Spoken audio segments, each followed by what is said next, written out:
Bueno, buenas tardes a todos y todas. Bienvenido a este tercer conversatorio de Zaplat que hemos venido desarrollando durante este último trayecto del año y refiriéndonos mayormente al ordenamiento territorial, pero de la mirada de lo ambiental. En esta oportunidad, el tema que nos convoca es Argentina y el compromiso ambiental, alcance e impacto de los acuerdos internacionales sobre la planificación territorial. Para esto hemos invitado como moderadora a Rodrigo Díaz. Rodrigo Díaz es licenciado en Enseñanza de las Ciencias Sociales, es profesor de Geografía, maestrando en Sociología Política Internacional en la UNTREF, creador y director de un espacio geográfico y miembro de la Regional Patagonia Norte de la ZAPLAT. Rodrigo, dejo en tus manos el conversatorio. Gracias una vez más a todos por sumarse a este encuentro, socio y no socio de la Asociación de Planificación Territorial. Bienvenidos.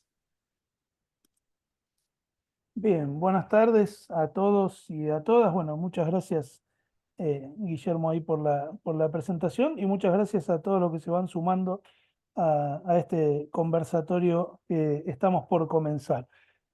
Voy a pasar a presentar a quienes hoy nos acompañan o nos acompañarán con su presentación, con su charla y que darán cuerpo a este conversatorio, que son, primero es Diana Arellano, voy a presentarla, sí, ella es antropóloga social, es profesora titular regular de las Facultades de Humanidades y Ciencias Sociales y de la Facultad de Ciencias Económicas, investigadora principal, codirectora del programa INREFRO, Investigaciones Interdisciplinarias sobre Regiones de Frontera, y directora de la Maestría en Gestión del Desarrollo Socioterritorial de la Universidad Nacional de Misiones, Argentina.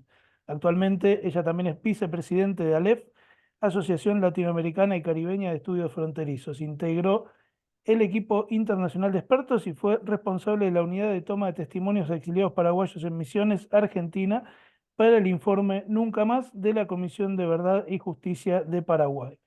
Es autora de ponencias, artículos, libros publicados en Argentina, España, México, Costa Rica, Brasil, Paraguay, Uruguay y Venezuela, y todos ellos tienen como referente empírico común el bloque regional Mercosur y versan sobre temáticas diversas, tales como la integración regional fronteriza, memorias, justicia transicional y políticas de reparación psicosocial a las víctimas de regímenes dictatoriales, movimientos sociales, ciudadanía y democracia. Así que Diana, para nosotros es un gusto poder contar hoy con usted en este conversatorio. Y en segundo lugar, lo voy a presentar a Eduardo Saldivia, quien es arquitecto, urbanista y docente con expertise en temas vinculados al hábitat. Es diplomado en gestión de ciudades por la Universidad Nacional de San Martín. Es asesor en el Ministerio de Cambio Climático de Misiones y responsable del desarrollo de proyectos de acción climática prioritarios para la provincia y su vinculación con financiamiento internacional. También es asesor del Honorable Consejo Deliberante de Posadas. Fue para el Consejo Deliberante de Posadas para el periodo 2020-2022. Fue secretario de Gestión de la Facultad de Arquitectura entre el 2016 y 2021 de la Universidad de Posadas. Y finalmente es autor del libro Green is More, Manual sobre el Desarrollo Sostenible en Ciudades. Así que también, Eduardo, es un placer poder contar con vos hoy en este conversatorio. Eh, de mi parte solamente les quiero decir que en la medida en que vayan surgiendo charlas, preguntas, consultas, dudas, sugerencias o lo que fuere, tenemos dos opciones. Pueden ir transcribiéndolas ustedes ahí en el chat, o si no, pueden aguardar hasta el final y vamos a estar haciendo una breve ronda de preguntas como para que puedan evacuarlas y compartirlas de paso con toda la audiencia. Así que bueno, muchas gracias y bueno, los escuchamos. Bueno, muchas gracias a Zaplat, a los miembros de Zaplat NEA en particular por la invitación. Es para mí un gusto enorme compartir este espacio con todos ustedes. Así que, y bueno, por supuesto, a quienes se nos han unido desde distintas organizaciones, algunos colegas, estudiantes, compañeros de trabajo que se unen a este espacio, que pretende ser un diálogo, ¿sí? Así que no tengan ningún problema de abrir sus micrófonos y compartir sus impresiones, sus ideas, sus inquietudes durante la exposición. Si me permiten, voy a compartir pantalla para dar inicio lo más ordenadamente posible a esta presentación.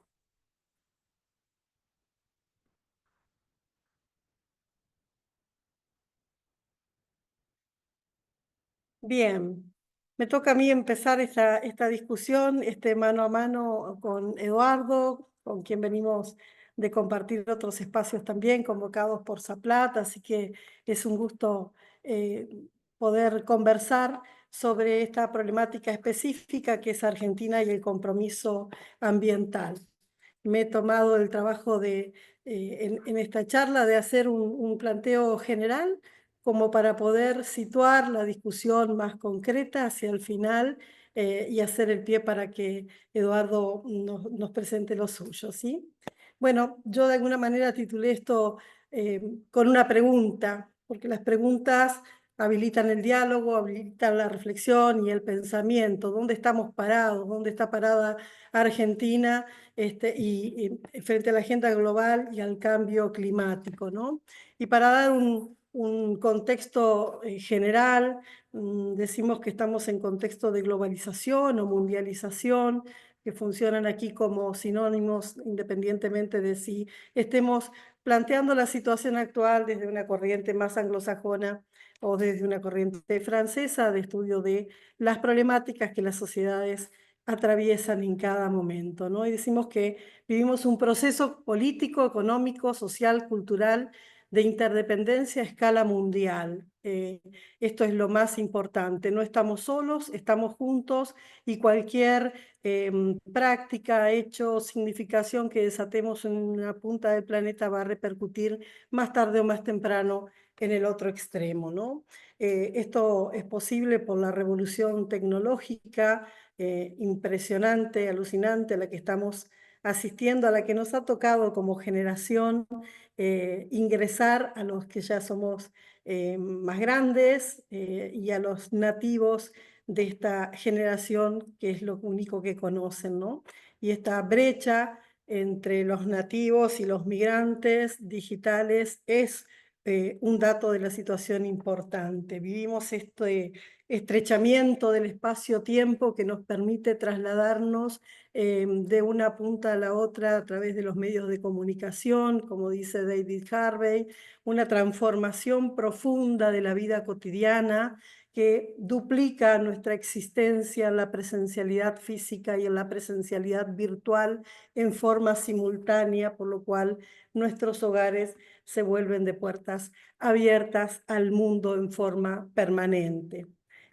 Asistimos a un proceso de hibridación cultural, dice García Canclini, donde todas las culturas están en permanente contacto, interacción y un proceso de hibridación importantísimo que hace que las identidades se vean interpeladas en forma permanente. Hay una especie de sensación de los individuos y de las comunidades de la posibilidad de elegir, de la libertad de elegir aspectos culturales que incorporamos a nuestra estructura identitaria, ¿no? Esa hiperconectividad que genera múltiples realidades, como dice Pierre Levy o Manuel Castells también, desde la perspectiva más francesa de pensar la realidad actual, ¿no? Una transformación que tiene una escala global, estructural, comunitaria, social, pero además que tiene incidencia directa en las subjetividades, con un aumento exacerbado de los patrones de consumo para aquellas sociedades que tienen acceso, una autoexplotación inusitada en el ámbito laboral, tratando de conseguir recursos para satisfacer esa necesidad de consumo exacerbada de la sociedad en la que vivimos y sus consecuencias en términos emocionales fundamentalmente, ¿no? Que tienen que ver con la ansiedad, con la frustración,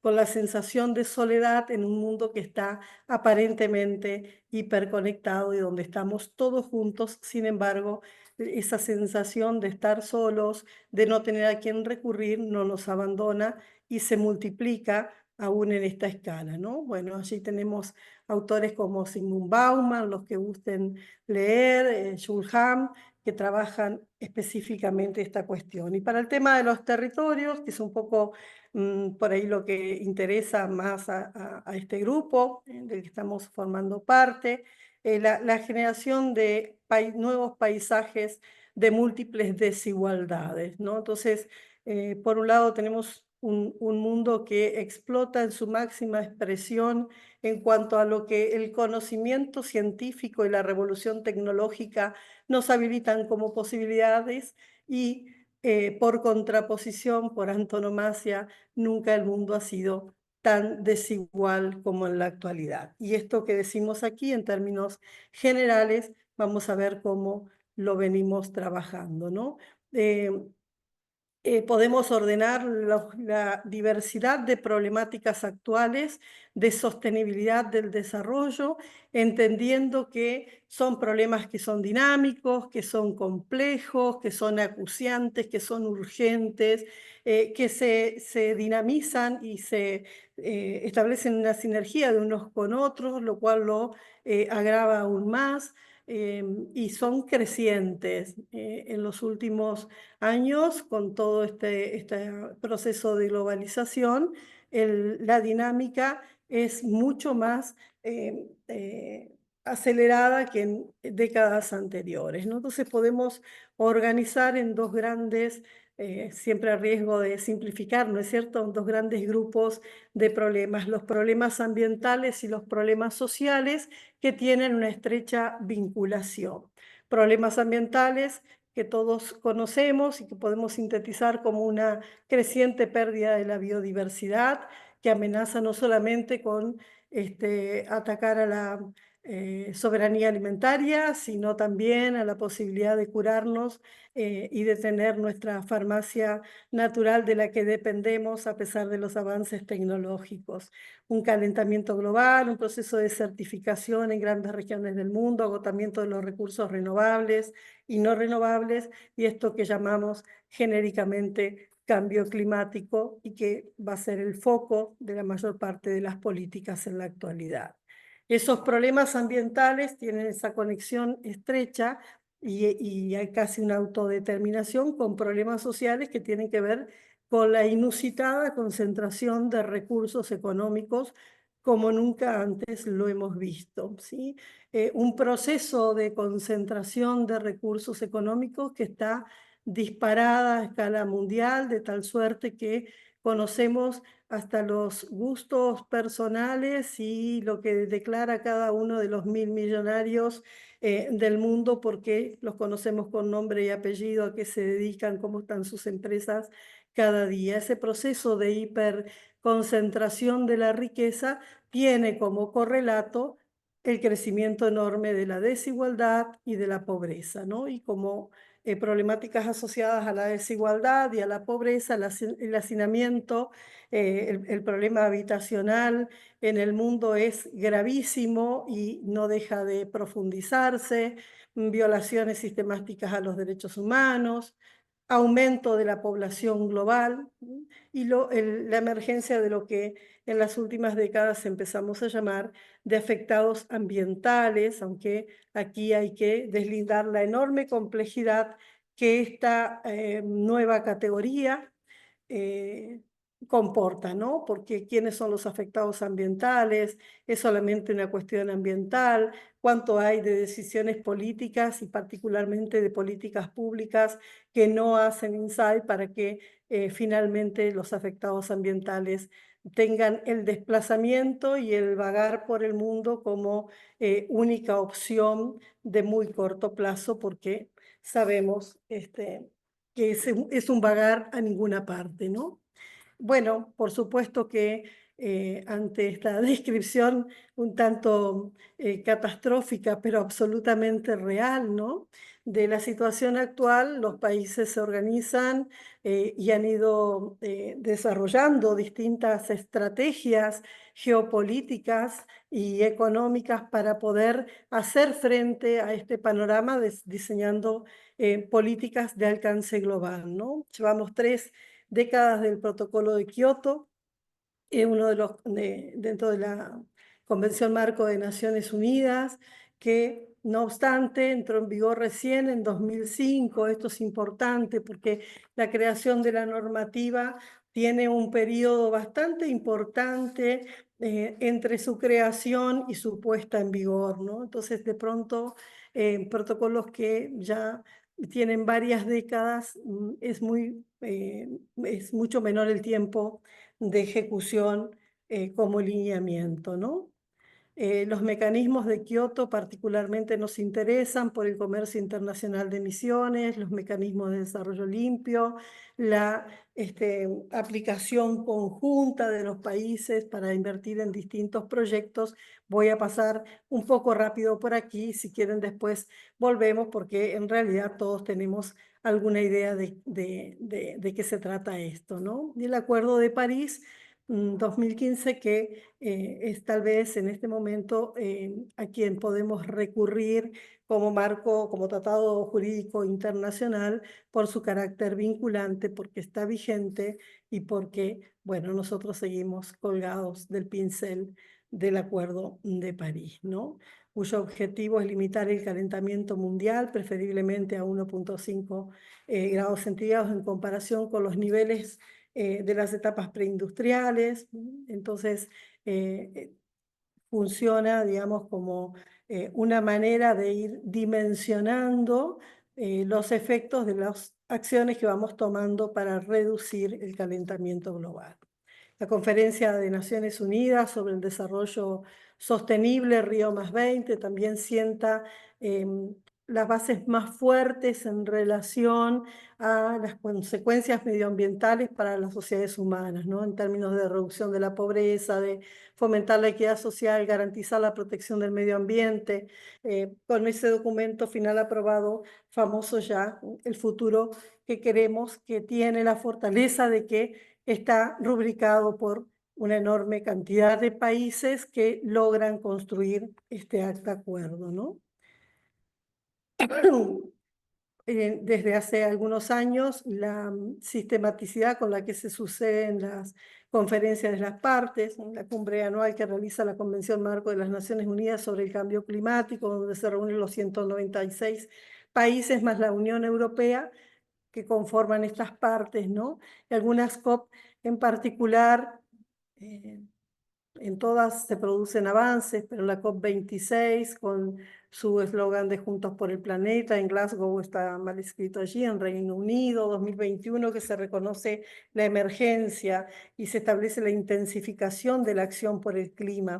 Es decir, cada una de las COP va marcando también la urgencia de la actuación sobre los efectos que nosotros mismos vamos generando, ¿no? La COP29, que es la última, Solidaridad por un Mundo Verde, Bakú. Sobre eso vamos a volver más adelante porque, bueno, Argentina se retiró y hoy he visto que quitaron la credencial a las empresas privadas que seguían participando, ¿no?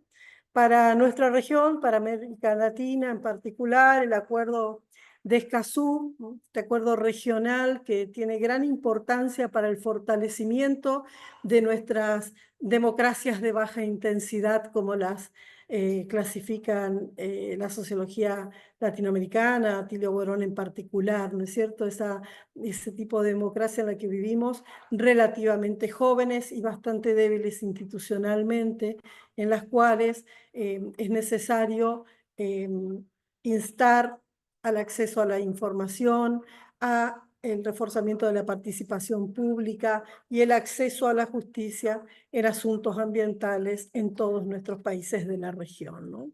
Ese acuerdo de Escazú, que se firma en 2018 en Costa Rica y está considerado uno de los instrumentos ambientales más importantes para nuestra región y, por supuesto, para el fortalecimiento de nuestras democracias.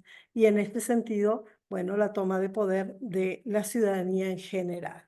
Maristela Svampa dice que asistimos a un giro ecoterritorial, es decir, los problemas ambientales se instalan en el centro de la agenda global, y esto no es menor porque absolutamente todas las políticas y particularmente la geopolítica va a girar en torno a esta agenda ambiental. Por eso el giro ecoterritorial constituye este nuevo lenguaje de valoración que ha emergido, dice Svampa, desde las luchas socioambientales, en defensa de la biodiversidad y el ambiente, en rechazo de la visión mercantilista y extractivista del territorio, en la articulación de diferentes saberes y prácticas, incluyendo los conocimientos ancestrales y científicos, particularmente en América Latina, ¿no?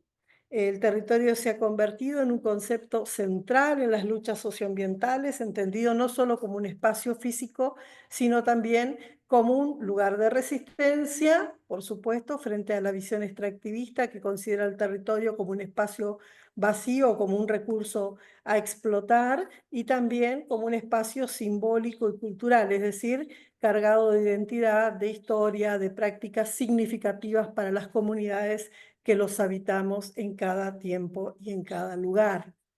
Los conflictos socioambientales en América Latina giran en torno a las disputas por el territorio, dan lugar a la emergencia de una multiplicidad de actores sociales, particularmente reforzados en algunos momentos, la importancia que adquiere el movimiento indígena, ¿sí? Llevando incluso a la presidencia de Bolivia a uno de sus representantes, pero también el movimiento campesino, particularmente a las comunidades andinas. Las organizaciones socioambientales, tanto urbanas como rurales, el crecimiento de las organizaciones no gubernamentales, los colectivos culturales, intelectuales y de expertos que se nuclean en torno a problemáticas específicas y establecen la demanda en la agenda pública, ¿no? Con formas de organización que son horizontales o pretenden serlo, pretenden instalar las estructuras asamblearias para la toma de decisiones, es decir, una práctica democrática que intenta levantar el grado de impacto de nuestra participación como ciudadanos, ¿no?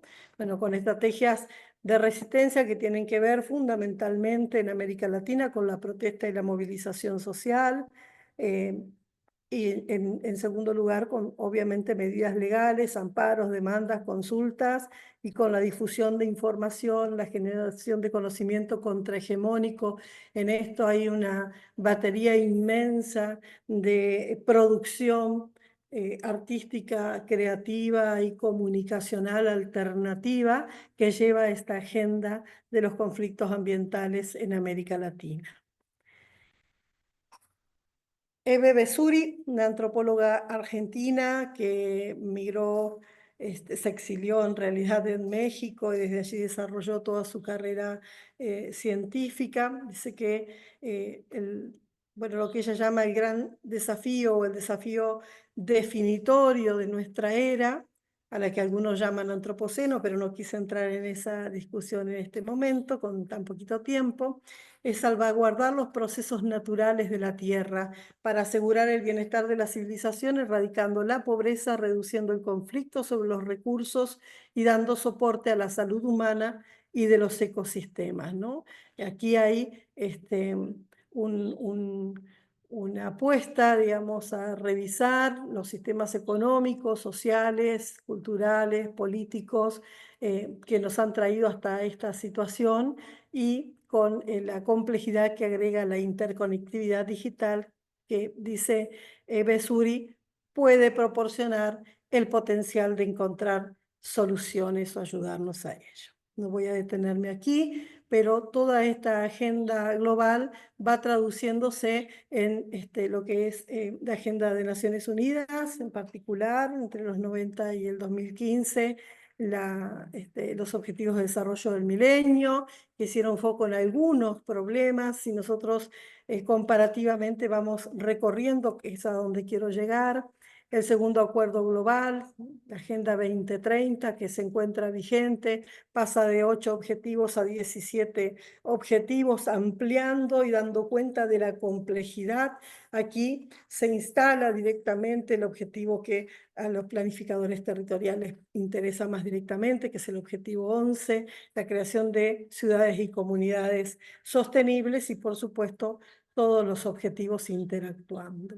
A mí me gusta este gráfico porque ordena esa diversidad de 17 objetivos en algunos medios y nos permite pensar lo que es estrictamente vinculado a la biosfera, a la sociedad y a la economía, teniendo como cúspide de estas acciones las alianzas para lograr esos objetivos, ¿no? Bueno, nos hemos desayunado hace apenas un par de meses con el Pacto del Futuro, ¿no? Esta revisión que hace Naciones Unidas, en principio, bueno, nos sorprende la extensión de 2030 a 2045. Nos preguntamos, ¿es solo una cuestión de plazo? Porque lo mismo sucedió en el reemplazo de los objetivos del milenio por los objetivos de desarrollo sostenible, es decir, cuando los plazos empiezan a agotarse y las agendas y el recorrido de las agendas empieza a no dar cuenta de los tiempos, de la premura con que el tiempo pasa y no se logran soluciones, en algunos casos incluso de retroceso de los objetivos planteados, ¿no? Entonces, bueno, cabe preguntarnos si estamos frente a un fracaso de la Organización de Naciones Unidas, es decir, de todos nosotros, de todos nuestros países, para abordar esta agenda urgente o de una reprogramación de los objetivos, ¿no? Pasamos con el Pacto de Futuro de 17 objetivos a 56 acciones y más de 100 propuestas, con la incorporación por primera vez, y es lo más novedoso en relación a las agendas anteriores, del pacto digital, ¿no? Para regular las redes sociales, las empresas tecnológicas y la inteligencia artificial que se encuentra totalmente desregulada en este momento. Aquí me gusta citar a Carlos Nobre cuando menciona los 7 principios fundamentales para la acción, ¿no? Así como abordar esta complejidad y plantear líneas posibles de acción, ¿no? Él habla de una necesaria interdisciplinariedad, interinstitucionalidad, intergubernamentalidad, internacionalización de las acciones a través de alianzas, una inteligencia colectiva que debe ponerse en acción, basada en principios de solidaridad y de cooperación y acción conjunta necesariamente, y una intergeneracionalidad que es la que nos hace recoger la pluralidad de miradas, las responsabilidades que tenemos por el presente, pero también por las generaciones futuras. Y obviamente la innovación tecnológica vuelve a aparecer como ese emergente de la revolución del conocimiento al que asistimos y probablemente una de nuestras grandes potencialidades para poder abordar los problemas que nos atraviesan. Muy sintéticamente, quiero decir que el Pacto del Futuro tiene estos 5 capítulos. El primero está centrado en el desarrollo sostenible y fundamentalmente plantea cómo vamos a financiar ese desarrollo sostenible, lo cual no estaba tan claro en la Agenda 2030. En el segundo capítulo hace alusión al contexto actual también, la paz y la seguridad internacionales en un contexto en el que las conflagraciones bélicas se están recrudeciendo en simultáneo en distintos puntos del planeta, ¿no? En el capítulo 3 habla específicamente de la ciencia, la tecnología, la innovación y la cooperación digital, haciendo foco específicamente en la inteligencia artificial, que bueno, es ese dispositivo que hemos creado, ¿sí? Que viene a emular la inteligencia humana, aunque es su producto, y tenemos muchas previsiones respecto de los efectos que ello pueda tener. El capítulo 4, perdón, se refiere a las juventudes y las generaciones futuras, poniendo el énfasis en la responsabilidad que nos cabe de pensar de manera menos egoísta en nosotros mismos y en nuestra generación y pensar en las próximas. El capítulo 5 aborda la transformación de la gobernanza global y acá lo novedoso es la inclusión de la gobernanza del espacio ultraterrestre. Muchas veces pienso que en nuestros países, sumergidos en las problemáticas cotidianas, en los grandes problemas que tenemos que resolver, bueno, desconocemos que en realidad hay otro sector del mundo que está planteándose incluso hasta normativas y un sistema de derecho internacional exoplanetario. Entonces, bueno, la discusión queda plasmada en este nuevo pacto del futuro. Y por supuesto, el pacto digital, que es el que tiene que ver específicamente con el desarrollo tecnológico, la innovación, disculpen, la innovación digital y la inteligencia artificial en particular. Para ir cerrando, ¿sí? Para poder conversar después, bueno, cuáles son las implicancias para la planificación territorial de este pacto del futuro. Básicamente propone aprovechar la ciencia, los datos, las estadísticas, la perspectiva estratégica, pero de manera ordenada para garantizar esa reflexión y una planificación de largo plazo, no solamente en lo inmediato. Propone invertir en capacidad para una mejor preparación y respuesta frente a futuras perturbaciones, crisis, problemas mundiales de magnitudes que no conocemos.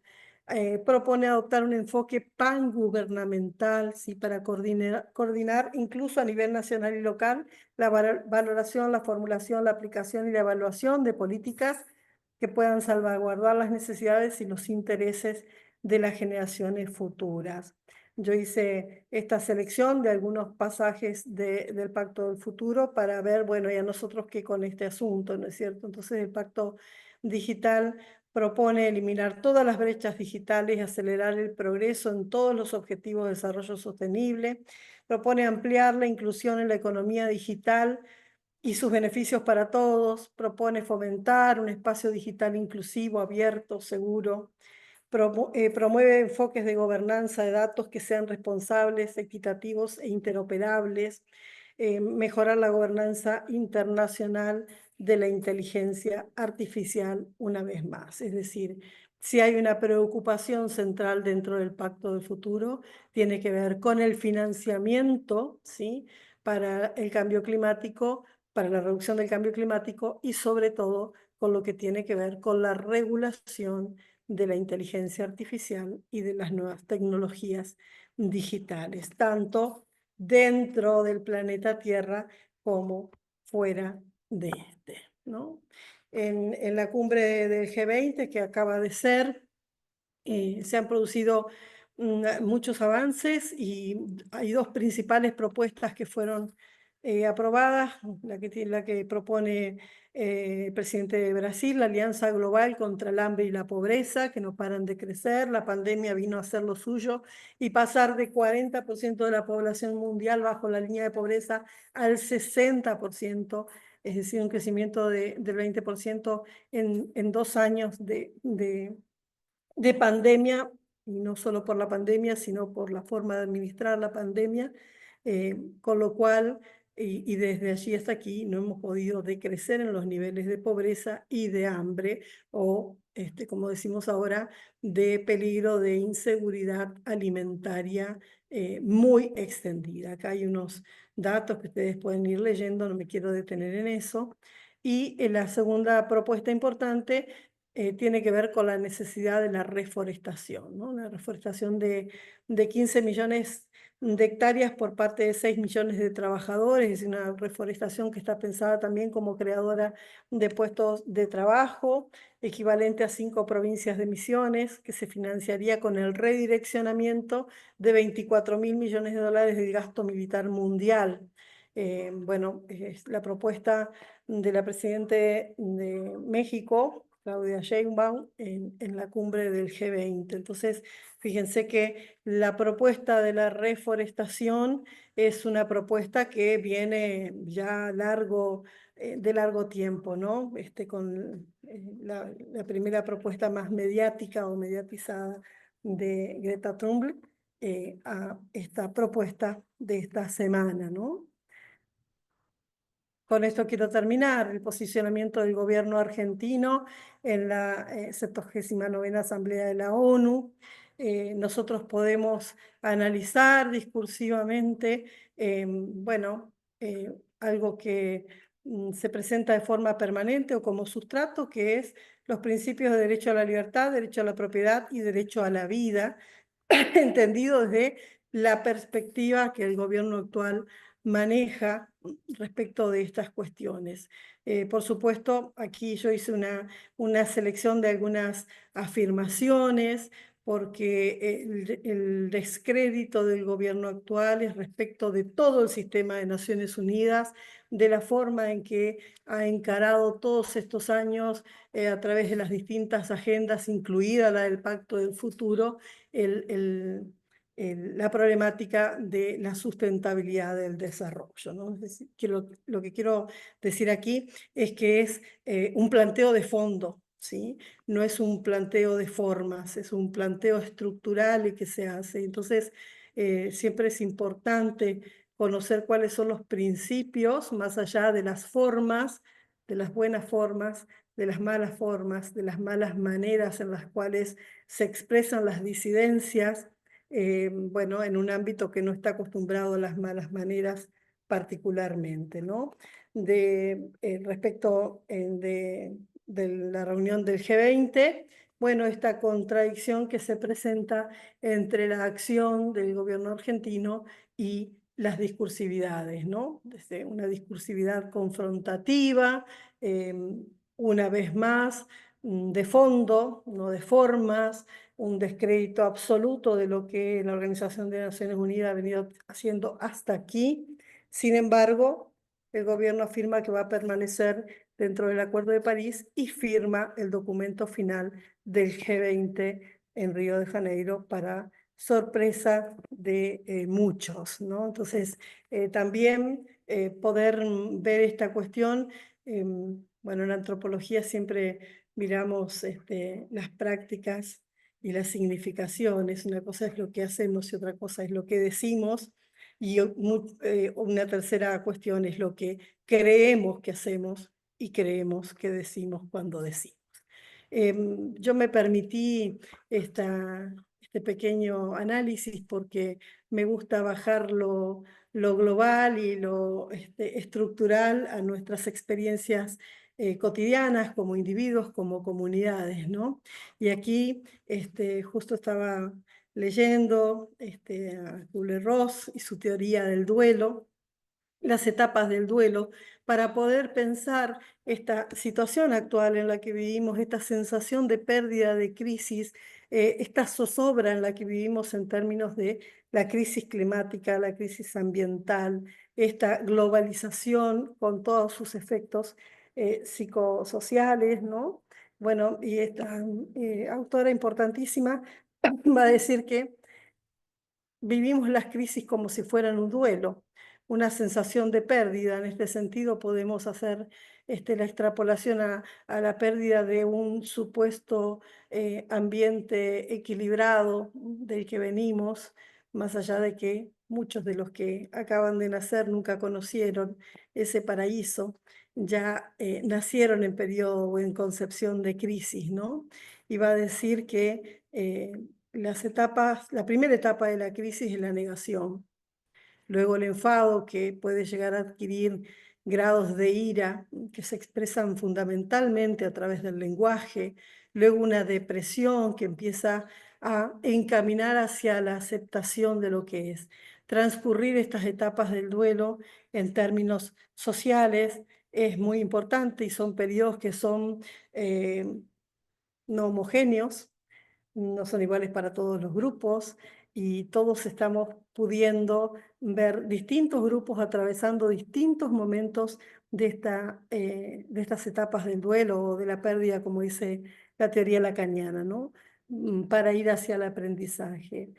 Yo quisiera expresar una opinión, si me permiten, absolutamente personal. Creo que toda la política Argentina en este momento está todavía en la primera etapa de la crisis, ¿no? Negando el cambio climático, con mucho enfado, con mucha ira, con mucha virulencia en la expresión de lo que considera que está sucediendo, con lo cual nos pone muy lejos de las etapas de aprendizaje, de los procesos dolorosos que nos tocan atravesar. Y también creo que dentro de nuestra sociedad argentina hay mucha gente que está en etapa de aceptación, y esto es importante porque hay muchísima gente que está trabajando en serio, que está trabajando con mucho esfuerzo, con mucha toma de conciencia desde distintos niveles gubernamentales a organizaciones de la sociedad civil,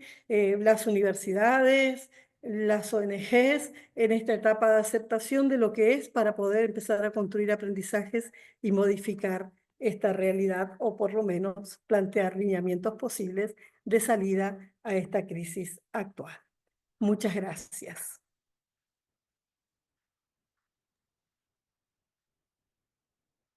Bien, Diana, muchas gracias por su presentación, muy clara y concreta, y sobre todo con esta última parte, ¿no? De vincularlo con esa teoría del duelo. Hay un par de preguntas que han aparecido en el chat.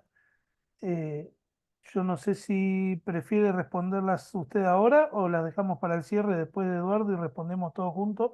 No sé cómo prefieren ustedes. Como quiera Eduardo, yo ya ocupé mi tiempo. No, está bien, como digas vos, Diana. Vamos con una si querés, vamos. Bueno, No las les leí, leo, bueno. Lo que les leo siento, una.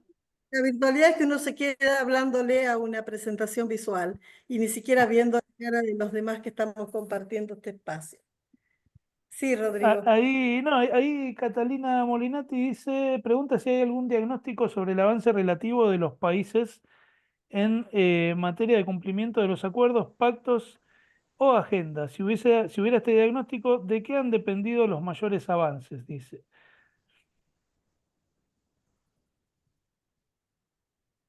¿Contestamos ahora?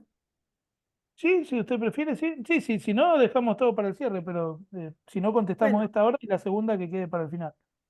Bueno, Eduardo está probablemente más informado de los últimos avances que yo, ¿sí? De todas maneras, en cada una de las reuniones hay una revisión de los avances y de los alcances logrados, y de hecho hay reuniones que son las reuniones del espanto, ¿no? Para tomar cuentas de que no se ha hecho ni siquiera lo mínimo necesario en muchísimos países. No se han cumplido con las metas, por ejemplo, ni siquiera se ha logrado diseñar una planificación para ver qué es lo que vamos a hacer para detener, ¿no? Y hay una gran variabilidad, no solamente de un país al otro, sino de una temática a la otra, ¿sí? Y de pronto países que pueden adelantarse muchísimo en los avances, luego entran en un amesetamiento. Así que esto es absolutamente dinámico, ¿sí? Bien, bueno, gracias Diana. Horacio, vos que prendiste la cámara, no sé si querías ahí preguntarlo vos o querías comentar algo. No, Rodrigo, había dejado la pregunta en el chat, pero quizá para el final me parece que Bien, puede ser complementada seguramente por la presentación de Eduardo. bien, listo. Bien, Bueno, entonces, Eduardo, bienvenido y te cedemos ahí la- el protagónico. bueno, ahí voy a compartir mi pantalla.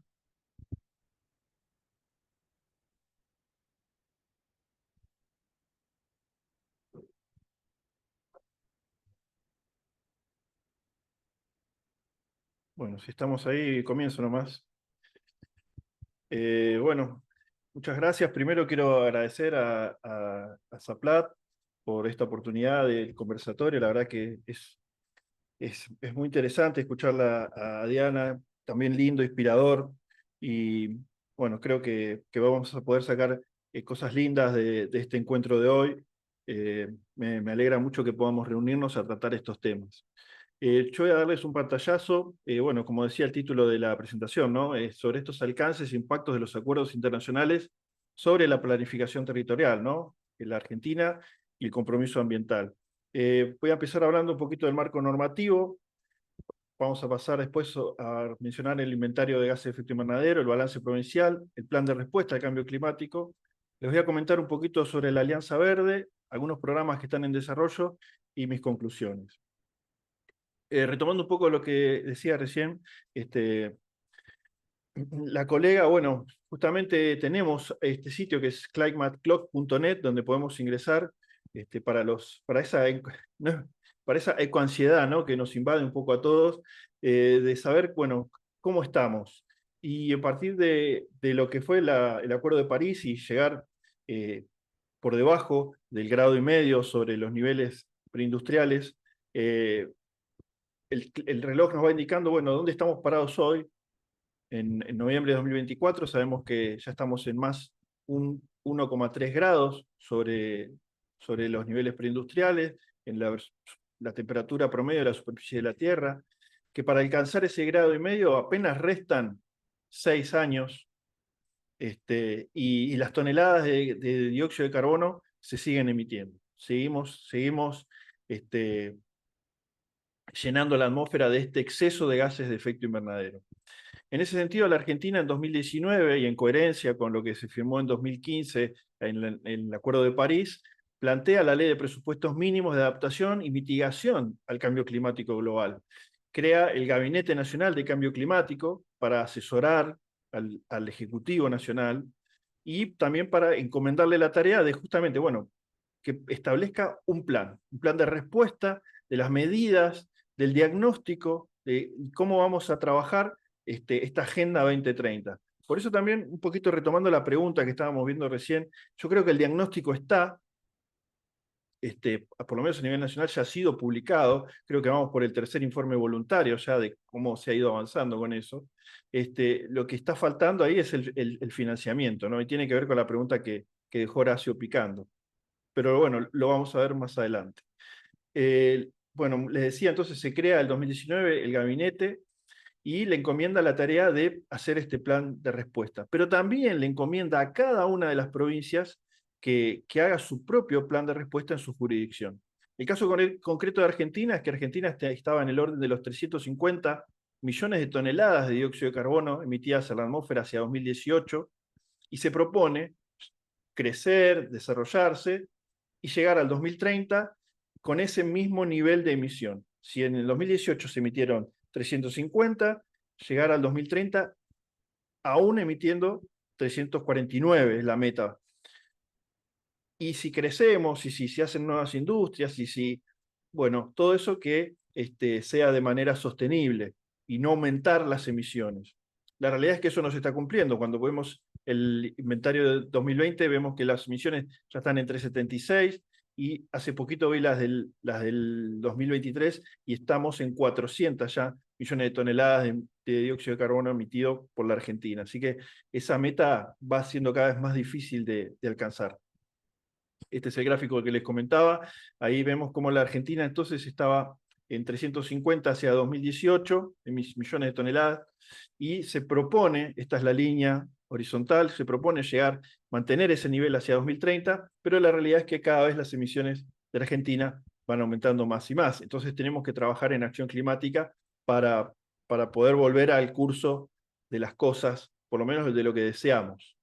En ese sentido, la provincia de Misiones crea su propio gabinete de cambio climático para asistir al gobernador, en este caso, en el desarrollo de los planes y el monitoreo, para contribuir al cumplimiento de los compromisos asumidos por el Estado Nacional al momento de la ratificación del Acuerdo de París. Bien. Y crea también, le encomienda al gabinete provincial el plan de respuesta. Para eso se crea también en la provincia el Ministerio de Cambio Climático de la provincia de Misiones, que es el que va a ocuparse específicamente de redactar este plan, con la aprobación del Gabinete de Cambio Climático Provincial para elevarlo al gobernador. Antecedentes, bueno, que tenemos en la provincia con respecto a esto, me gusta mencionar el de la Mesa Provincial de Objetivos de Desarrollo Sostenible, es un decreto del 2020, donde toda la provincia se decide, como política de Estado, a avanzar en el desarrollo, en la ejecución, en la Agenda 2030, y cada uno de los ministerios le encomienda diferentes objetivos dependiendo, por ejemplo, los de salud al Ministerio de Salud, lo que es relativo al cambio climático y desarrollo sostenible, ciudades sostenibles al Ministerio de Cambio Climático, tecnología, industria al Ministerio de Industria, y así cada cartera tiene el compromiso de ir reportando y avanzando cómo va acercándose a ese objetivo de la Agenda 2030. Eso es algo que ya se está implementando en nuestra provincia. Y también tenemos la ley de bosques nativos, que la lleva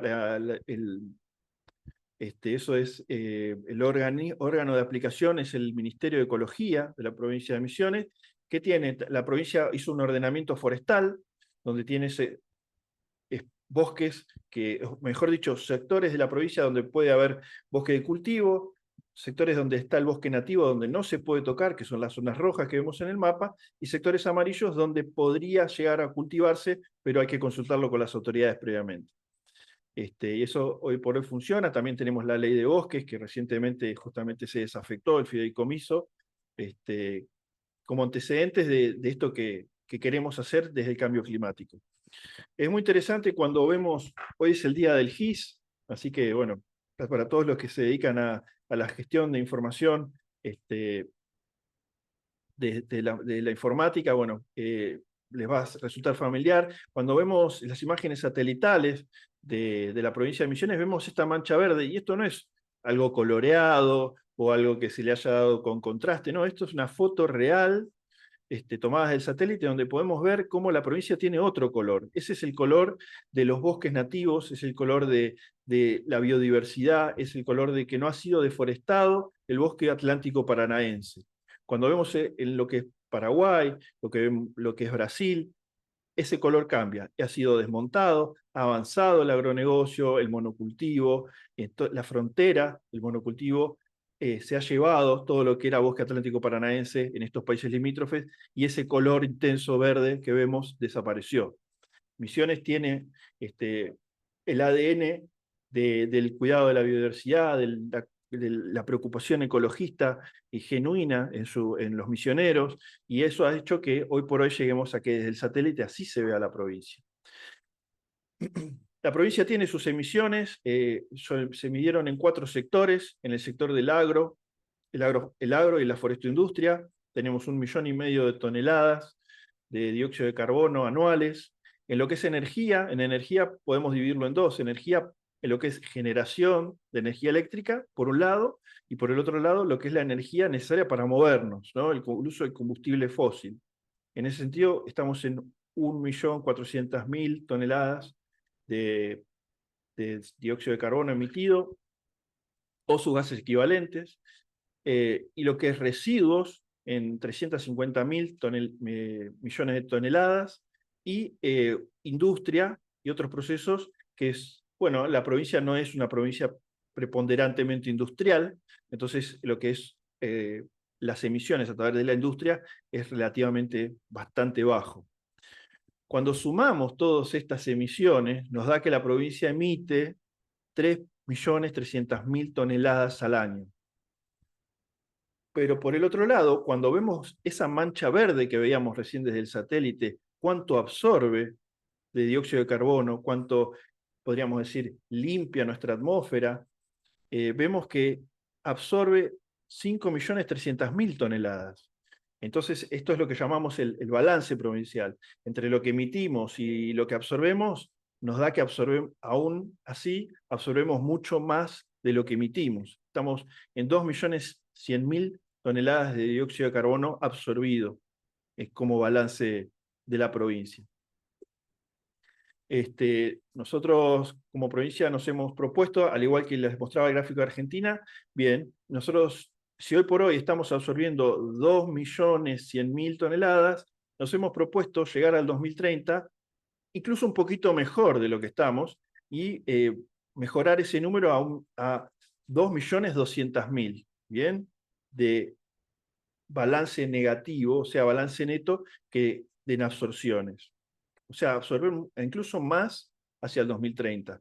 Eso, bueno, es difícil porque la provincia obviamente crece, también aumenta sus emisiones por residuos, por hidrocarburos, por uso de combustible fósil. Eso hay que empezar a hacer acciones climáticas para poder llevarlo a esta meta 2030.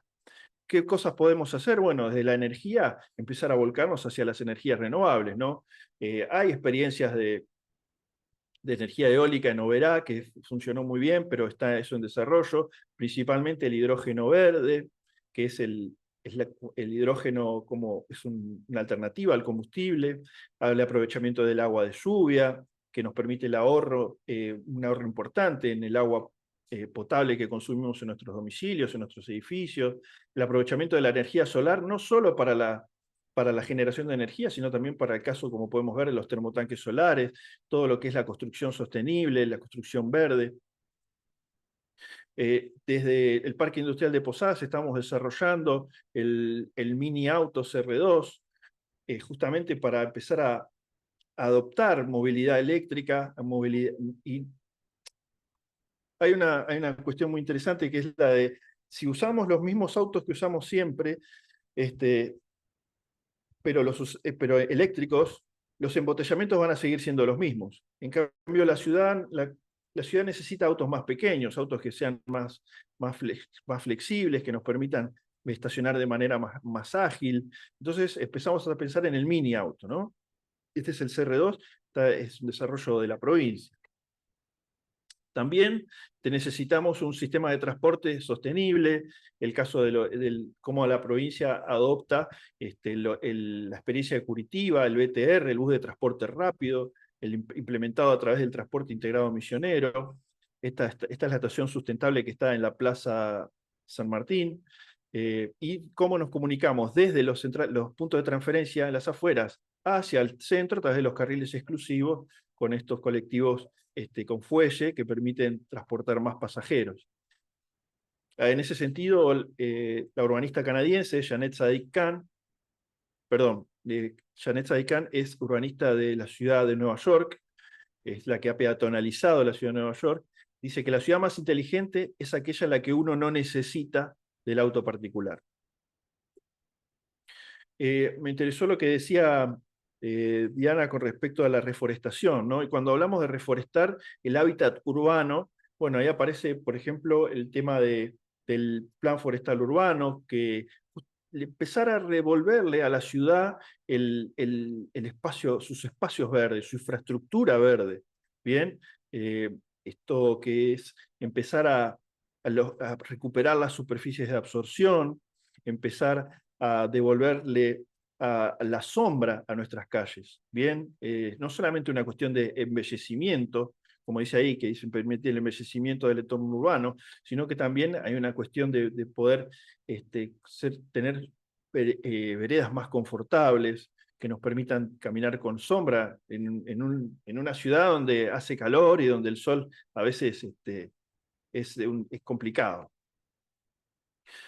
En la provincia tenemos la ley sexta 124 del 2022 que prohíbe el uso del glifosato para todo lo que serían los procesos del agro. Esto inicialmente se pensó hacia el 2025, hoy por hoy está vigente para el 2030, así que estamos en esta transición, en este aprendizaje de los nuevos procesos para trabajar en nuestros cultivos. Y bueno, justamente para fortalecer eso, contamos en las ciudades con lo que son las ferias francas, donde podemos ver cómo nuestros productores desde su chacra pueden trabajar en la soberanía alimentaria y hacernos llegar sus productos de la huerta, o incluso ahí vemos a un matrimonio, gente mayor que vende sus productos embutidos, sus mermeladas, y cómo eso también hace a empezar a fortalecer nuestra acción climática. Para fortalecer la inclusión y la equidad debemos permitir que en las plazas se lleve a cabo ferias de artesanías o festivales de comida, con negocios liderados especialmente por mujeres, personas negras, personas con discapacidad o personas LGBTQI+. Esto es una cita de un documento que habla sobre justamente ocupar los espacios verdes para la inclusión y para la equidad de nuestras ciudades. Es la gente del Instituto Semeia de Brasil y el PNUD. Y en lo que es a los procesos industriales, cómo hacer más eficientes nuestras industrias, bueno, un primer paso es capacitarnos. En ese sentido, la provincia desarrolla la economía del conocimiento, empezar a formarnos, empezar a tener jornadas, congresos, cursos que nos permitan perfeccionarnos y de a poquito también ir mejorando nuestra eficiencia y nuestro capital humano, algo que está bastante de moda por estos días. En lo que es residuos, bueno, la economía circular y fortalecer la separación de los residuos. Pero pensando, por ejemplo, ahí tenemos el caso de que en la ciudad de Posadas, puntualmente se habían distribuido contenedores verdes para recibir los reciclables, pero eso no funcionó, la verdad es que la gente no lo respetaba, se mezclaban las cosas, algunos tiraban residuos de las bolsas negras en el contenedor verde, se mezclaba todo, se perdía esa iniciativa, entonces se decidió avanzar. Hoy está por toda la provincia implementado esto, con los ecopuntos, donde si uno se mudó y le sobraron cartones de esa mudanza o cajas, los lleva al ecopunto y se asegura de que allí se van a ocupar de que no se mezcle, de que no se eche a perder, de que no se mojen y que pueda seguir el curso en la economía circular que le corresponde. Lo mismo puede pasar, por ejemplo, con los tergopores, con los plásticos, los vidrios, los aceites usados. Lo están recibiendo en los ecopuntos. Pasando un poquito más al tema de lo que es la adaptación al cambio climático, que sería la segunda parte de la acción climática de la Agenda 2030, nosotros sabemos que tenemos amenazas climáticas. Las amenazas son eso que nos afecta a todos, como podemos ver ahí el estrés hídrico, el retroceso del caudal en los ríos, ahí menciona, por ejemplo, el incremento de las precipitaciones, pero estas amenazas se combinan con vulnerabilidades y con exposición. Bien, por ejemplo, la exposición podría ser el turismo, la vulnerabilidad por ahí podría ser la falta de fortalecimiento de las cuencas, de los arroyos que pasan por la ciudad. Entonces, combinado, vulnerabilidad, amenaza y exposición, generan lo que son los riesgos climáticos. Frente a esos riesgos climáticos que están pormenorizados en el plan de respuesta de la provincia, nosotros planteamos una serie de medidas, como por ejemplo lo que decía recién, fortalecer el manejo de recurso hídrico, fortalecer el sistema de articulación entre la salud y el cambio climático, la educación ambiental nos parece trascendental, el registro de eventos climáticos, empezar a contar con buenos sistemas informáticos, mencionaba el GIS, o sistemas informáticos que nos permitan tener registros, poder ver tendencias claras en el cambio climático, y sistemas de monitoreo de aire. También quiero mencionar ahí dos cositas. Primero, aclarar la diferencia entre cambio climático y meteorología, ¿no? Cuando hablamos de meteorología, hablamos de lo que va a pasar de acá a 10 días. Cuando hablamos de cambio climático, hablamos de tendencias a largo plazo. Entonces, el registro de esa meteorología diaria, mensual, anual, es la que nos va a permitir ver las tendencias a largo plazo. Nosotros podemos saber que el año que viene va a estar volviendo la Niña a partir de estos estudios de cambio climático, pero no sabemos si va a llover en Navidad. Eso ya es una cuestión de diferente. Por eso es interesante tener claro la diferencia entre cambio climático y meteorología. De todas maneras, el sistema de registro, el sistema de monitoreo, nos permite tener sistemas de alerta temprana, que es muy importante, la alerta temprana para poder evitar que hayan daños, poder evitar que se generen pérdidas por los eventos climáticos extremos a los que estamos expuestos, ¿no? Volviendo un poquito a lo que preguntaba el arquitecto Celiga con respecto al financiamiento. Las provincias, para poder tener financiamiento de los bancos de desarrollo, de los bancos internacionales, necesitan la aprobación de la nación. Bien, sobre todo, aunque después los paguen los préstamos las provincias, necesitan la garantía y la aprobación de la nación. Y hoy por hoy la nación no los está dando. Tienen esta política ellos llaman de deuda cero, de no contraer deuda, de no contraer empréstitos. Entonces, aunque las provincias quieran hacerse cargo y no quieran que lo pague la nación no está autorizando a que salgan a buscar financiamiento. Y puedo dar ejemplos, ¿no? Por ejemplo, como provincias que han hablado, por ejemplo, con la agencia francesa de desarrollo y han presentado proyectos y les han dado el ok, para millones de euros justamente en adaptación, que después Nación no los autoriza, entonces, bueno, eso queda truncado. Nosotros desde la provincia de Misiones estamos trabajando con el Fondo de Crédito de Misiones y el Ministerio de Cambio Climático en la creación de la Banca Verde Sudamericana. Sería nuestro propio banco de desarrollo para financiamiento de la acción climática, fondeado desde la certificación de los créditos de carbono, que eso es un tema para otra charla.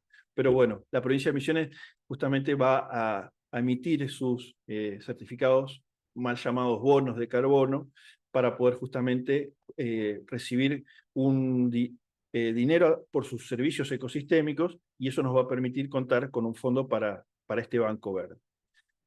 Todas estas medidas fueron consensuadas con la ciudadanía. Esto es un proceso de participación ciudadana, de audiencias públicas, de llevarlo a la gente, de discutirlo, de hacer mesas redondas, debates, charlas. Es muy importante para que la gente pueda dar sus ideas y además para que los misioneros puedan apropiarse del plan, es contárselos, así como se lo estoy contando a ustedes, que puedan dar su opinión, sus ideas, y ajustar lo que haya que ajustar y a incorporar lo que haya para incorporar.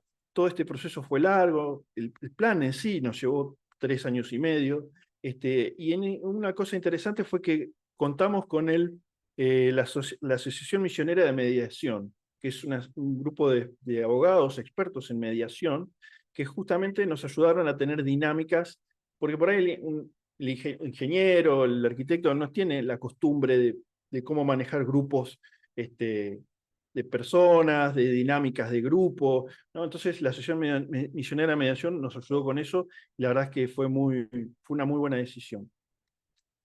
Por decreto de este año se estableció entonces el plan de respuesta como un instrumento para la elaboración de políticas de gestión, tanto para el sector público como para el sector privado, ¿bien? Y Nación recientemente nos aprobó el plan porque lo encontró coherente con el plan que hizo la Nación para la respuesta al cambio climático. Les dejo el QR unos segundos igual esta presentación va a quedar a disposición para quienes están participando. La Constitución argentina, en su artículo 124, establece que las provincias pueden crear regiones para el desarrollo económico y social y establecer órganos con facultades para el cumplimiento de sus fines. Corresponde a las provincias el dominio originario de los recursos naturales existentes en su territorio. Esto dice el artículo 124. Cuando hablamos de regiones, no necesariamente tienen que ser provincias que estén una al lado de la otra. Pueden ser regiones económicas, pero pueden ser regiones, en este caso, la que creamos este año fue la región ambiental, podríamos decir, de provincias, el que tienen en la prioridad de sus agendas la acción climática, que son La Pampa, Córdoba, Santa Fe, Entre Ríos, Jujuy y Misiones. Creamos la Alianza Verde Argentina, desde donde estamos trabajando como bloque, justamente para ir a presentarnos en los foros internacionales, acercarnos a los espacios de debate internacional, como bloque, no ya solo como Estado subnacional, sino como conjunto de Estados subnacionales. En ese sentido, por ejemplo, para la COP que se está desarrollando ahora en Bakú, la Alianza Verde Argentina hizo la declaración de Posadas, el 10 de octubre la firmamos con estas provincias, donde, bueno, nosotros reafirmamos como gobiernos subnacionales nuestro compromiso con la acción climática, con la adaptación y la mitigación del cambio climático. Afirmamos que el cambio climático es antropogénico, que es la principal problema, la crisis ambiental y la crisis climática es uno de los principales problemas, como bien decía Diana también en su presentación, a los que debe apuntar las políticas. Ella decía, va a ser el foco de las políticas en la actualidad. Y en ese sentido va la declaración de Posadas, reafirmando eso, más allá de lo que pueda decir después la nación argentina. Bueno, los trabajos en curso, estamos trabajando ahora con el plan de acción municipal, cada uno de los municipios, cómo va a implementar desde sus realidades diversas esta acción climática, la adaptación y la responsabilidad extendida del productor, pero no me quiero demorar explicando esto. Recientemente, bueno, esto es una noticia del New York Times de ayer, Argentina evalúa abandonar el Acuerdo de París sobre el cambio climático. Ayer el jefe, nuestro sí, digo, nuestro canciller ayer al New York Times le dijo que estaban evaluando salir del Acuerdo de París. Hoy dijo que le parece que no van a salir del Acuerdo de París. Veremos qué dice mañana nuestro canciller. La verdad es que parece que esto es una cosa que nadie tiene bien claro para dónde vamos a ir. Todo indicaría que el gobierno nacional va a seguir los pasos de las políticas internacionales de Donald Trump, donde escuchamos a un presidente electo en los Estados Unidos que dice que para ellos el oro es ese oro líquido que tienen bajo sus pies y se refiere al petróleo, ¿no? Ellos están decididos a que van a explotar todos los yacimientos que puedan explotar, a sacar todo el petróleo abajo de la tierra que puedan sacar y hacer negocios con eso, más allá del Acuerdo de París, del cambio climático y de las emisiones de dióxido de carbono. Misiones en ese sentido cree que el aire es el oro con el que contamos. Hay un chiste muy gracioso que dice que si los árboles dieran wifi, nadie talaría árboles, pero como solo dan el oxígeno que necesitamos para respirar, bueno, nos encontramos que hay grandes extensiones de deforestación. Algo similar podríamos decir acá, ¿no? Para nosotros el oro no es el petróleo, para nosotros el oro es el aire de emisiones. Como conclusión, entonces, decir que debemos pensar global y actuar local. Este inventario de gas efecto invernadero, el balance provincial y el plan de respuesta, nutridos de la mejor ciencia posible. Esto no es arbitrario, no es una cuestión política de que un día somos demócratas y creemos en el cambio climático y otro día somos republicanos y lo negamos. Esto es ciencia. Se integra a las herramientas fundamentales para la gestión territorial, incorporando en nuestra planificación la perspectiva ambiental. Quiero terminar con una frase de Jane Goodall, que tuve la oportunidad de conocerla hace poquito en Puerto Iguazú, y ella me dijo, juntos podemos y debemos hacer de este un mundo mejor. Así que bueno, pasamos entonces ahora sí a las preguntas, lo que quieran que conversemos en el espacio del conversatorio. Bien, perfecto. Bueno, muchas gracias, Eduardo, y creo que bastante contundente la frase de cierre, ¿no? Y la posibilidad que tuviste ahí de conocerla a Jane. Retomamos, antes de pasar a darle cierre a este encuentro, retomamos las preguntas que fueron quedando previamente y si quieren alguno ir ahí aportando preguntas nuevas, también las trabajamos y lo voy a leer a Horacio, que antes escribió, ¿qué posibilidad real de vinculación tienen los gobiernos subnacionales con las organizaciones que gestionan estos pactos, principalmente respecto a recursos para la financiación de su aplicación? No sé si querés responder vos, Eduardo, Diana, o ambos, podemos.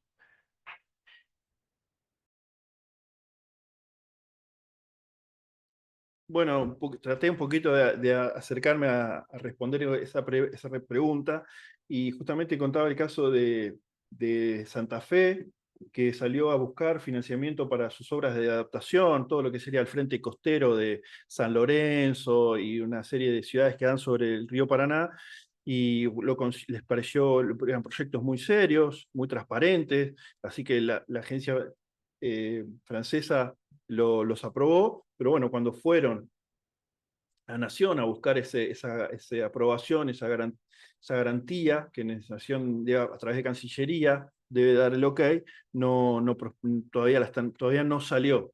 Y creo que ya hace un año que eso está durmiendo el sueño de los justos, ¿no?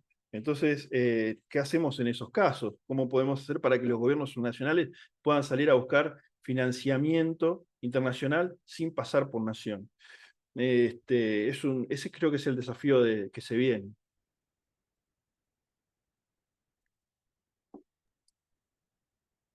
Bien. Después ahí tenemos, bueno, algunos fueron dejando sus apreciaciones. Horacio también dice, interesante conocer la experiencia de Misiones como caso testigo de acciones a nivel de gobiernos provinciales. Después agradecen por las presentaciones tanto de Diana como de la tuya, Eduardo. Preguntan si pueden contar con la grabación. Sí, esto va a quedar grabado. Después entiendo que lo vamos a estar compartiendo. Después Ileana dice, buenas exposiciones, muy auspicioso lo que está llevando adelante la provincia de Misiones. Y hay una pregunta que se había puesto previamente en la charla, que la decía también Alejandra, que hablaba de en relación a si se conoce que el presidente firmó o no firmó, eh, a pesar de lo que dijo en relación al COP, ¿no? Dice, si se conoce si el hecho de que el presidente haya firmado, a pesar de decir otra cosa, si permitirá la continuidad de programas y planes diseñados en ejecución del marco de la Agenda 2030. No sé si ustedes tienen información respecto a eso, pero eh, con los vaivenes que ha habido últimamente, creo que no sería extraño quizás que a pesar de decir alguna cosa terminen haciendo otra. No sé qué opinión tienen ahí.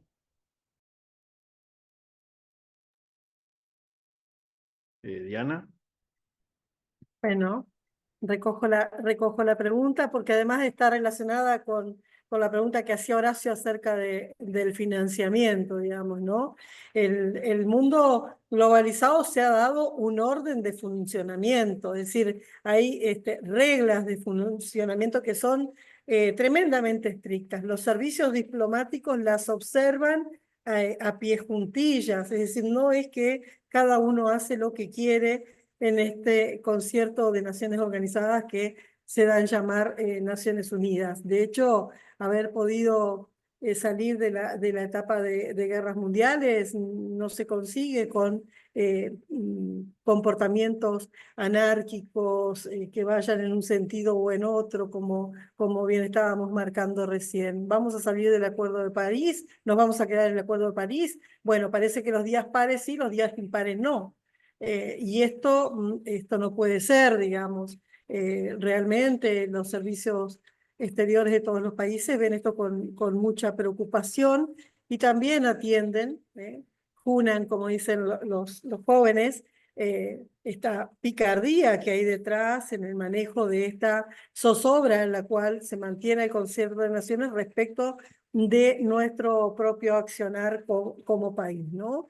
Y bueno, hablando de libertad y de economía de mercado, que pareciera ser la propuesta, creo que realmente no estamos en un espacio de libertad y de economía de mercado plena, sino realmente las provincias podrían tomar créditos, podrían hacer alianzas económicas, independientemente de lo que nación decida o no. De hecho, tenemos un sistema federal que no funciona de este modo, porque bueno, todo tiene que pasar por la aprobación de nación. Y pensaba también, por ejemplo, en el caso de los profesionales, que aquí hay muchos y que vemos parados todos nuestros proyectos, nuestras propuestas de trabajo para el sostenimiento ambiental. No hay todavía posibilidad, por más que se pregone mercado abierto, de tener financiamiento internacional. Las ONGs no pueden tener financiamiento internacional si no es previa autorización del gobierno nacional. Entonces, no es que cada uno va a hacer lo que se le ocurra y el Concierto de Naciones se organiza de ese modo. En este sentido, creo o tengo la expectativa o la esperanza de un efecto doble, ¿no es cierto? La presión internacional, bueno, claramente nuestro país necesita ordenarse porque necesita financiamiento externo para cualquier rumbo que emprendamos, ¿no? Y entonces, en este sentido, también el financiamiento externo funciona como un ordenador de las prácticas y de las discursividades de los distintos países. Pero también creo que va a ser muy importante la otra presión, que es la presión de los organismos subnacionales, como hoy planteaba Horacio, es decir, de que las provincias mantengan estas propuestas, el trabajo que ha hecho la provincia de Misiones con las mesas interministeriales por la Agenda 2030, el trabajo que hemos hecho desde las universidades nacionales, articulando redes de universidades, no solo a nivel nacional, sino también a nivel regional e internacional para cumplimiento de la Agenda 2030. Es un trabajo importante que debiera ejercer algún nivel de presión para poder mantener este rumbo, que no es perfecto, pero es el rumbo que nos hemos podido dar y el que hemos acordado que es la forma en que vamos a encaminar y vamos a ir monitoreando cómo estamos trabajando, ¿no? Bueno, el éxito no está nunca asegurado de antemano. Lo que sí tenemos es una plataforma global que está tratando de tomar las decisiones importantes con mayor o menor éxito, ¿no? Pero creo que realmente la decisión que tome el gobierno nacional nos atraviesa es importantísima, ¿sí? No va a haber, por cómo se organizan las relaciones internacionales y los servicios diplomáticos en torno a la geopolítica internacional, decisiones que contradigan las decisiones de los gobiernos nacionales. El gobierno nacional es el ente que toma las decisiones para todos los órganos y los órdenes subnacionales, incluidos en gran parte los privados y los no gubernamentales. Entonces, bueno, pensaba en Paraguay, por ejemplo, donde las organizaciones no gubernamentales, particularmente las ambientalistas, reciben dinero de la cooperación internacional de forma directa sin que el gobierno nacional tome cartas en el asunto. Nosotros no estamos en esta situación, entonces estamos como realmente muy embretados sin poder recibir financiamiento de ninguna manera, ¿sí? Ni con anuencia nacional, ni por ni desde la bajada de financiamiento que hacen los organismos internacionales directamente a las organizaciones de la sociedad civil. Bien, gracias, Diana. Ahí sumo, hay dos preguntas más que se sumaron ahora.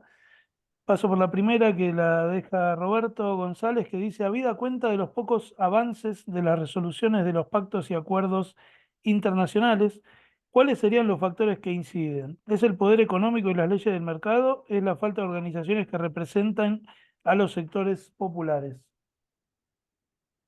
Eduardo, Diana, no sé quién quiere. No creo que falte, no creo que falte organizaciones que nos representen. Claramente es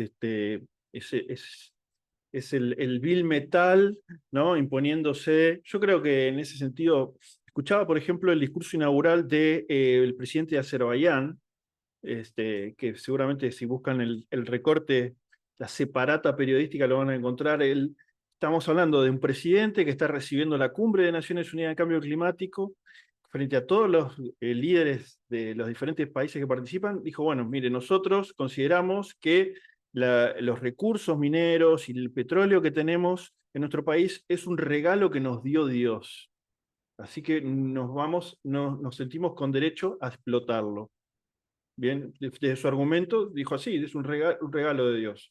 Después, por el otro lado, nos encontramos con el caso del presidente electo de Estados Unidos, que en su momento dijo, bueno, nosotros tenemos obreros de la minería en el petróleo, perdón, en el carbón, entonces poder reducir el consumo de carbón significaría un montón de obreros que hoy trabajan en los yacimientos de carbón desempleados. Entonces una de las razones por la que no voy a adherir, o me bajo, en su momento se bajó del Acuerdo de París, es porque no quiero generar desocupación en mi país.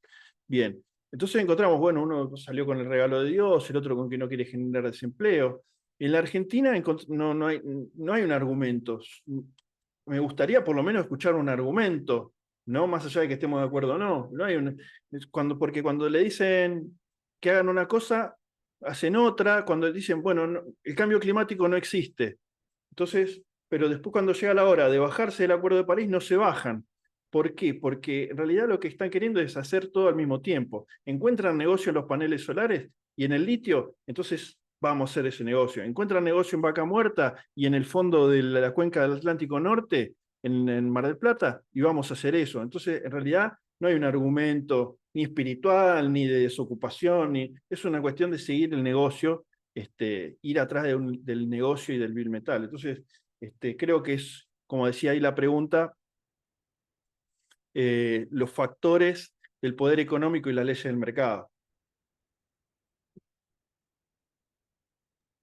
Bien, Eduardo, sí, Perdón además si me ahí enojé por un ahí. poco, ¿eh? No, está, es que es entendible también porque creo que lo que opera siempre es ese entramado semántico de cómo muchas veces todo se puede transformar en algo positivo que es un poco también lo que lleva a este sí, a este vaivén entre el lo hago o no lo hago, ¿no? Es un poco lo que está predominando hoy por hoy. Eh, y ahí Horacio Claro, porque cuando vuelve, llega la hora de hacer autos eléctricos con Tesla y con Elon Musk, los hacemos. Entonces, claro, pero cuando llega la hora de a probar la explotación del Atlántico Norte, en las costas de Mar del Plata, también lo hacemos. Entonces, eso no tiene ningún argumento. Me gustaría escuchar algún argumento, más allá de que después estemos de acuerdo o no. y sí, es interesante debatir este periodo, ¿no? Que estamos atravesando en donde quizás se ha disociado un poco la legitimación científica, como vos decías en un momento, Eduardo, se ha corrido del foco y hoy por hoy la legitimación viene desde otras dimensiones, ¿no? O sea, tiene aprobación general, tiene muchos compartidos, tiene muchos likes, tiene mucha difusión, tiene de alguna forma sentido común construido por otras vías y bueno, listo, entonces está bien. Y ahí es donde se está perdiendo bastante el norte en todo esto. Con esa apertura que vos decías del presidente de Azerbaiyán, eh, en otro contexto no hay mucho más que hablar, o sea, cerramos la puerta y nos volvemos todos. Pero sin embargo es un poco eh, el contexto en el que estamos viviendo, ¿no? Ahí Catalina dice que bien Eduardo, comparto tu desconcierto. Y recuerda el tema del negocio de los mares y de las ballenas, que hace poquito había estado dando vuelta por ahí. Bueno, y Horacio dice, respecto a la frase de Trump que citaba Eduardo, estamos asistiendo a una nueva ola de acometida contra las políticas ambientales o de negacionismo del cambio climático, o es más de lo que ya existía. Yo creo que es todo Diana. eso junto, ¿no? Y en tiempos de posverdad, que son los tiempos que vivimos, no es necesario ser coherente, se puede hacer una cosa y decir lo contrario, y se puede decir algo hoy y lo contrario exactamente mañana, y tener prácticas totalmente contradictorias, incluso con los principios que podamos enunciar, ¿no? Esto es lo que caracteriza la comunicación en la sociedad actual. Y fíjense que cómo se ha no recibe ningún tipo de sanción social, al contrario, ¿sí? La contradicción entre las prácticas que llevamos adelante, las intencionalidades económicas y de poder, fundamentalmente, con las discursividades de corte ideológico, no son sancionadas de ninguna manera por la opinión pública en términos generales y pasan rápidamente, porque en estos tiempos de hipercomunicación y de hiperconectividad no hay noticia que dure más que unos efímeros, con mucha suerte, días, 24 horas. Ya una afirmación que dura 24 horas se nos queda rancia entre las manos. Entonces, también se ve favorecido el poder global de poder tomar estas decisiones contradictorias en los términos, porque realmente cuando uno quiere analizar y buscar coherencia, como intentamos desde las ciencias sociales, entre las discursividades y las prácticas, lo que encontramos es esto, ¿no? Se puede decir cualquier cosa, se puede hacer lo contrario. Lo que queda más permanente son las intencionalidades políticas, la estructura de poder relacionada al interés económico, que es lo que subyace a todas las prácticas humanas. Sí, apoyando lo que dice Diana, quiero mencionar, por ejemplo, cómo la Unión Europea también quiso prohibir el glifosato dentro de su jurisdicción y por presión de Monsanto y de Bayer no lo lograron, ¿no? A mí me gustaría ir ya aproximándome a una conclusión, ¿no?, de este conversatorio y estaba pensando en el año que viene. Yo creo que la mirada tiene que estar puesta en la COP30. Me parece que la COP30 va a ser muy importante. Se va a celebrar en Brasil, en Belém. Y ahí es donde vamos a tener que empezar a ver cómo nos fortalecemos desde las provincias, desde los bloques de gobiernos subnacionales, como es el de la Alianza Verde, para poder llegar a esos espacios, justamente como decía Diana, pudiendo ver de poder acceder a financiamiento sin pasar por nación, o algo tan sencillo como ver de poder ir a la COP sin pedir permiso a Nación, porque todos los que sacaron su acreditación a través de Cancillería Vos mencionabas al principio, Diana, le sacaron la acreditación. O sea que, por lo menos del vamos, poder ir sin pasar por Nación, ni hablar, poder sacar un préstamo sin pasar por Nación, pero todo eso lo vamos a poder discutir y vamos a poder concretarlo en la COP30.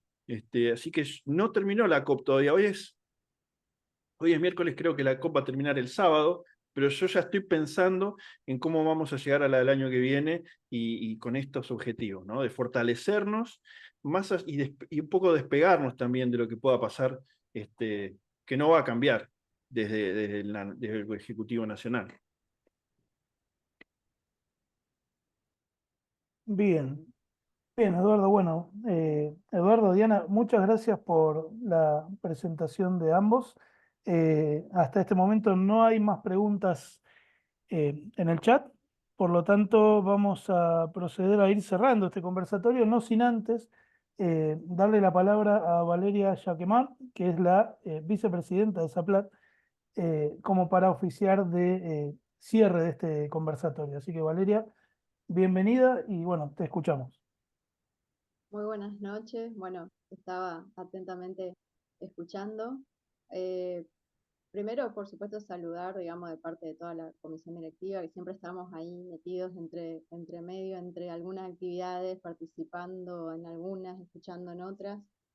A mí me gustaría, porque justamente también varios acá ya nos venimos encontrando en diferentes instancias, eh, mencionar un poquito justamente que como sociedad civil, como la asociación civil que es SAPLAT, ¿no? Y que somos parte justamente de la sociedad civil, uno de los roles que tenemos en esta situación, donde una clara postura del Estado Nacional, que no solamente se va acentuando cada día tenemos que ir enterándonos de nuevas decisiones que acentúan justamente esa postura, donde yo sí veo fundamentos en el fondo, digamos, ¿no?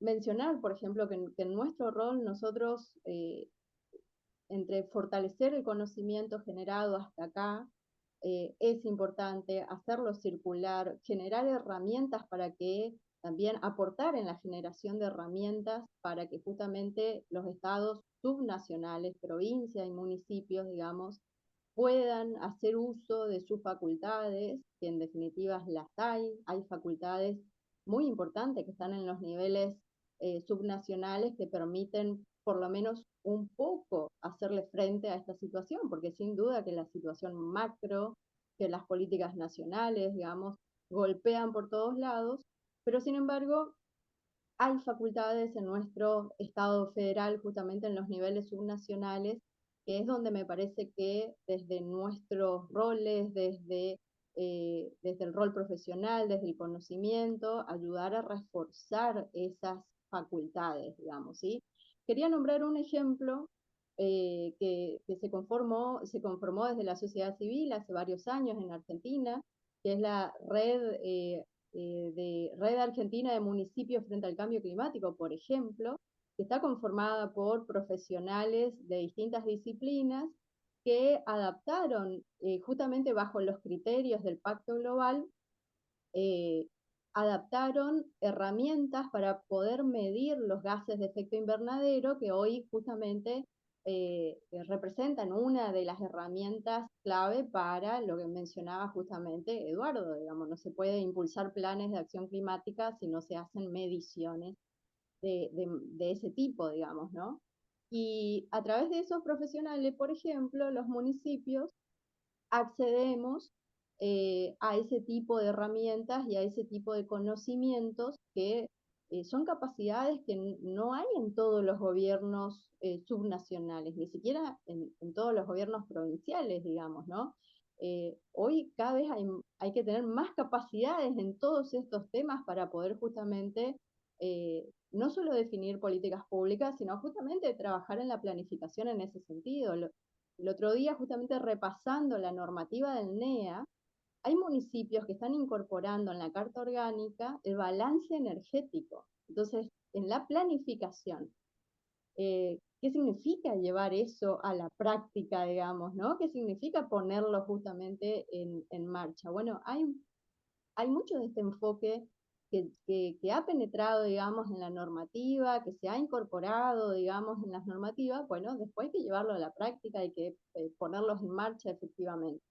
Me parece que ahí tenemos desafíos importantes para justamente generar herramientas, hacer circular conocimiento entre los actores y por supuesto también, digamos, para que esas herramientas se generen efectivamente desde nuestros gobiernos, tanto provinciales como municipales. En ese sentido, recordemos, Misiones tiene un Ministerio de Ecología desde que ya lleva 40 años, digamos, ¿no? Es decir, independientemente de las posturas nacionales respecto al enfoque ambiental, ¿no? Así que ahí es donde digo, hay ejemplos donde las facultades de los gobiernos subnacionales, digamos, puestos sobre la mesa y sostenidos en el tiempo, por supuesto que no es lo mismo, digamos, esas facultades con recursos a sin recursos, con capacidades a sin capacidades, pero bueno, hay frentes en ese sentido que hay que seguirlos trabajando. Esto que mencionaba Eduardo de la banca, si tiene suficiente autarquía y por eso se lo está generando con ese formato, es justamente para permitir bajar fondos sin pasar, digamos, justamente por el gobierno nacional. Hay ejemplos, hay estrategias, de hecho en los últimos años ha bajado mucho fondo a través de las organizaciones de la sociedad civil que justamente están, las consideradas ambientalistas, digamos, eh, han recibido fondos, digamos, de manera directa. Claro que no es lo mismo bajar a organizaciones que están dentro de un Estado, que el Estado reconoce sus acuerdos, a, digamos, hacer organizaciones que tienen un Estado en retirada en los diferentes acuerdos, digamos, ¿no? Pero sí hay experiencias en los últimos años de fondos que están yendo a la sociedad civil, digamos, que tienen justamente un eje marcado en el ambiente y el cambio climático. Pensaba en la cláusula que incorporó Corrientes en su última reforma constitucional, que dice que no va a dejar ninguno de sus recursos estratégicos en manos de capitales externos que no tengan residencia en el país, por ejemplo. Es una cláusula que lo incorporó Corrientes en su constitución, ¿sí? Después podemos decir, bueno, ¿qué tanto va a poder implementarla? Porque ¿no? El gobierno nacional le va a presionar seguramente, dice, bueno, pero hay cláusulas ahí que eventualmente, estando en los niveles normativos de las provincias y los municipios, seguro que van a entrar en tensión, pero hay algunas cláusulas que aparecen ahí que quizás, digamos, sea el momento de ponerlas sobre la mesa, digamos, ¿no? Pero bueno, celebro, digamos, este conversatorio y que nos genere justamente, como decía Diana, preguntas, dudas, digamos, porque realmente las tenemos muchas. Y entiendo que desde Saplat, con la siempre firme convicción de que el Estado, a través de la planificación, puede generar un poquito ese cambio en las tendencias que claramente lo fueron mencionando Diana y Eduardo, digamos, ¿no? Cómo el Estado puede, priorizando justamente el enfoque ambiental y hoy ya el enfoque climático, puede generar, digamos, cambiar un poco las tendencias globales, pero que en el territorio ahí un poquito, digamos, podemos ir orientándolas. Así que, bueno, animo a que desde Saplat sigamos este camino de intercambiar conocimientos, de compartir experiencias, ¿sí? Que nos ayudan justamente a reforzar las herramientas que necesitamos hoy más que nunca desde los gobiernos subnacionales. Así que, bueno, muchas gracias y felicitaciones por el panel, por el conversatorio. Bien, bueno, muchas gracias, Valeria. Y no sé si Eduardo o Diana quieren dar un cierre o decir algo antes de proceder a terminar con el conversatorio. Me gustaría dejarle el cierre a Diana, así que solamente acotar que estaba viendo con mucha atención el gráfico que ella presentó con referencia a las diferentes etapas del duelo, y pensaba también en el duelo no como ese pesar, ¿no? de cuando uno tiene una pérdida, sino también el desafío, ¿no? El duelo como enfrentamiento ¿no? Como batalla por dar, y si no coincidirán también en esa batalla por dar esas etapas. Y bueno, creo que también lo vería, pensaría en ese duelo también como esa batalla por dar. Así que creo que eso me dejaría también como pregunta, ¿no? Diana. Está usted en periodo de aceptación, diría. La teoría, claramente, ¿no? Yo pienso que, bueno, es importante diagnosticar la situación actual y hemos hecho un gran esfuerzo, tanto Eduardo como yo, para dar cuenta de esto en el nivel más macro y el nivel local para poder reflexionar, ¿no? Coincido totalmente con Valeria en que eh, tenemos que apoyarnos en esta sociedad civil organizada, en nuestras organizaciones, en nuestra capacidad de generar una respuesta alternativa. ¿Sí? Es un momento aciago en el que ni Estado ni mercado plenamente funcionando en términos estructurales, ¿no? Por lo cual hay una retirada del Estado, pero no hay una apertura del mercado que pueda venir a reemplazar esos fondos de financiamiento que necesitamos para seguir haciendo lo que ya veníamos haciendo con absoluta convicción y con planificación.